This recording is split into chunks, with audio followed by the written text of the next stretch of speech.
नमस्कार. आज आपण शिवाजी सावंत यांच्या युगंधर या खूप गाजलेल्या कादंबरीवर तिच्या काही भागांवर बोलणार आहोत. हो, ही कादंबरी श्रीकृष्णाच्या आयुष्यावर आहे. अगदी. पण एका खूप वेगळ्या दृष्टिकोनातून असं म्हणायला हरकत नाही. मूळ मराठीतली ही कादंबरी आता हिंदीतही आलीय. तर आजचा आपला प्रयत्न हाच राहील की या कादंबरीतलं कृष्णाचं चित्रण कसं आहे ते समजून घेऊया. बरोबर.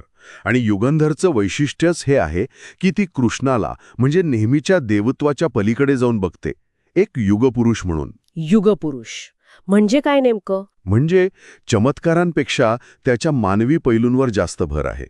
त्याच्या भावना, त्याचे निर्णय, त्याचं तत्वज्ञान, म्हणजे गीतेतून जे समोर येतं ते.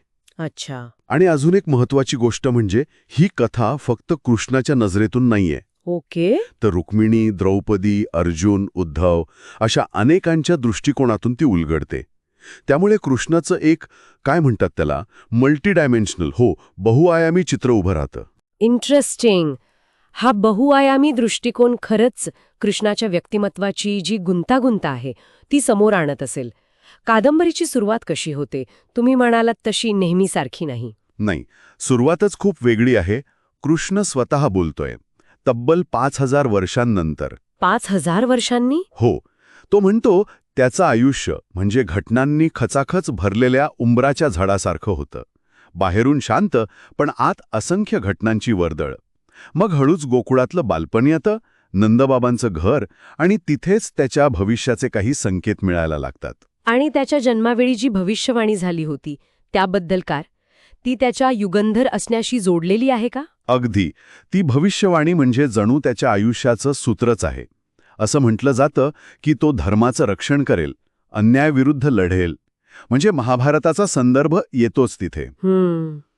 मानवजातीला मार्गदर्शन करेल, म्हणजे गीता. स्त्रियांचा आदर करेल. आणि सगळ्यात महत्वाचं म्हणजे तो स्वतः कोणतंही सिंहासन स्वीकारणार नाही.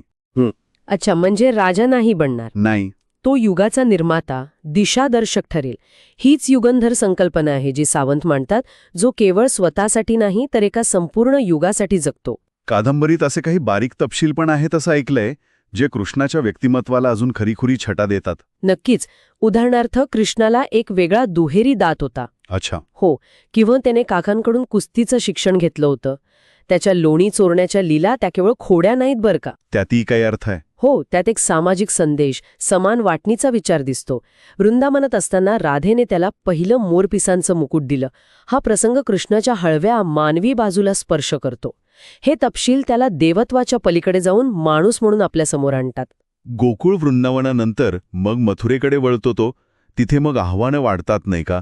कंसवध आणि त्यानंतरचं आयुष्य कसं दाखवलंय. हो, मथुरेत कंसाचा वध हा त्याच्या आयुष्यातला एक मोठा टर्निंग पॉइंट आहे. एका अन्यायी राजवटीचा शेवट करतो तो. पण मग जरासंधाची आक्रमणं सुरू होतात.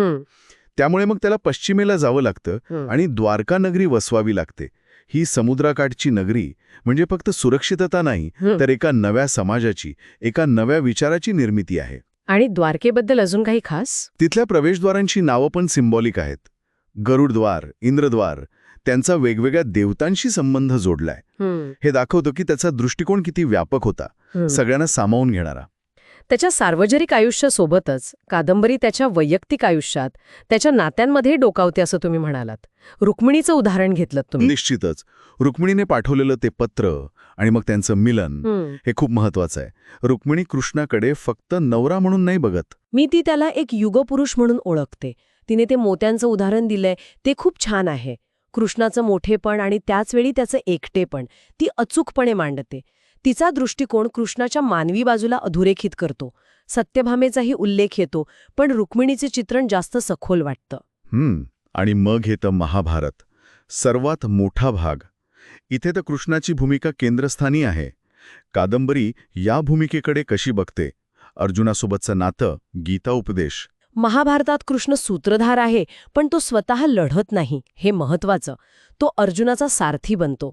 अर्जुनाला तर तो श्वास मानतो. इतकं घट्ट नातं आहे त्यांचं. श्वास. हो.